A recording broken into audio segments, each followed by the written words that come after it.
కులగణనలో ఓబీసీలకు ప్రత్యేక కాలం లేకపోవడంపై మాజీ మంత్రి శ్రీనివాస్ గౌడ్ కేంద్రాన్ని విమర్శించారు. దేశంలో జంతువుల లెక్కలు తీస్తూ ఓబీసీల లెక్కలు తీసుకోకపోవడం అన్యాయమని మండిపడ్డారు. 33 కాలమ్స్ లో బీసీల ప్రస్తావన లేకపోవడం ఆశ్చర్యకరమని అన్నారు. మెజారిటీ వర్గాలైన ఓబీసీలకు సరైన గుర్తింపు ఇవ్వాలని డిమాండ్ చేశారు. 42% రిజర్వేషన్లు ఇవ్వాలని స్పష్టం చేశారు. లేకపోతే ఢిల్లీని దిగ్బంధిస్తామని హెచ్చరించారు. సామాజిక న్యాయం కోసం పోరాటం కొనసాగిస్తామని తెలిపారు.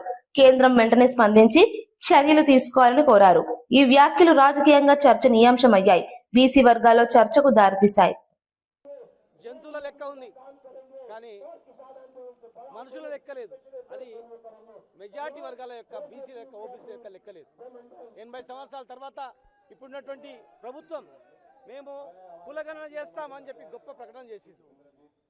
మరి చాలా మంది అన్ని రాష్ట్రాల్లో ప్రతి ఎలక్షన్లో గొప్ప చెప్పుకున్నారు, మేము కులగణన చేస్తున్నాం, అత్యధిక జనాభా గలటువంటి ఓబీసీలకు అన్యాయం జరిగింది, కులగణన తర్వాత మీకు అన్ని రంగాల్లో రిజర్వేషన్ ఇస్తామని చెప్పి గొప్పలు చెప్పుకున్నది. మరి అసలు రంగు ఇప్పుడు బయటపడ్డది. కులగణన స్టార్ట్ అయింది.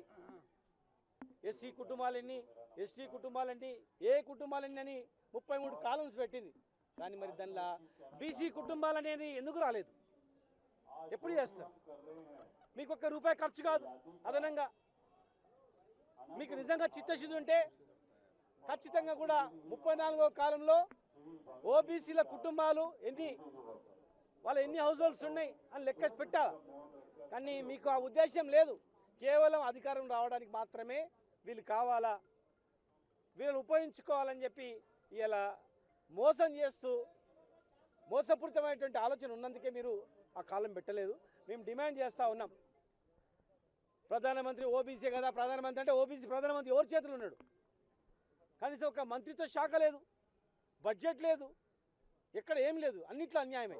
కనుక ఖచ్చితంగా ఇచ్చిన మాట ప్రకారం ఈ ప్రభుత్వం వెంటనే మార్చాలి. కులగణనలో ఓబీసీల కుటుంబాల సంఖ్యను చేర్చాలి. అప్పుడే సామాజికంగా, ఆర్థికంగా అన్ని రంగాల్లో రేపు భవిష్యత్తులో వీళ్ళ స్థితిగతులను బట్టి రిజర్వేషన్ కూడా ఇవ్వడానికి అవకాశం ఉంటుంది. మీకు నిజమైనటువంటి ఓబీసీ మీద ప్రేమ అనేది ఉంటే ఖచ్చితంగా మీరు చేర్చండి. లేనట్లయితే మీ యొక్క బండారం ఖచ్చితంగా మేము బయటేసి రాష్ట్ర వ్యాప్తంగా, దేశవ్యాప్తంగా కూడా ఆందోళన చేసి మరి మోసం చేస్తుందని చెప్పి ఖచ్చితంగా మేము ప్రజాకోర్టులో మీకు శిక్ష పెట్టేట్టు గ్యారెంటీగా చేస్తాం. ఈరోజు ఏ రాష్ట్రం చూసినా కూడా అధికారంలో రావడానికి, ఈ దేశంలో ప్రధానమంత్రి కావడానికి ఓబీసీలో ఓట్లే. కానీ మరి ఎక్కడ కూడా న్యాయం జరిగే పరిస్థితి కనిపిస్తలేదు. మేము గతంలో చట్టసభలో కూడా రిజర్వేషన్ అవ్వాలని చెప్పి మరి టీఆర్ఎస్ గవర్నమెంట్లో మేము రెజల్యూషన్ పాస్ చేసి పంపడం జరిగింది. మరి ఇంతవరకు కూడా అది లేదు. 42% రిజర్వేషన్ ఇవ్వాలని కూడా ఇక్కడికి వచ్చింది, అది కూడా లేదు. అంటే ఈ ప్రభుత్వాలకు మనల్ని ఓటు బ్యాంకుని చూస్తుంది తప్ప నిజంగా మనల్ని బాగు చేయాలనే ఆలోచన లేదు.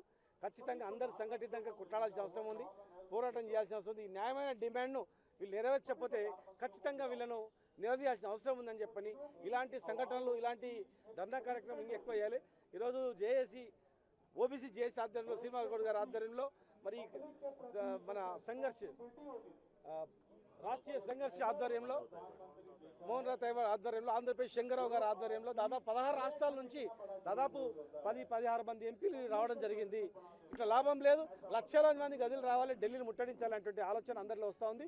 ఇది చేయకపోతే మాత్రం అన్ని రాష్ట్రాల నుంచి లక్షలాది మంది వచ్చి ఢిల్లీని దిగ్బంధం చేస్తాం, ఖచ్చితంగా మెడలు వస్తామని చెప్పి కూడా మేము హెచ్చరిస్తా ఉన్నాం.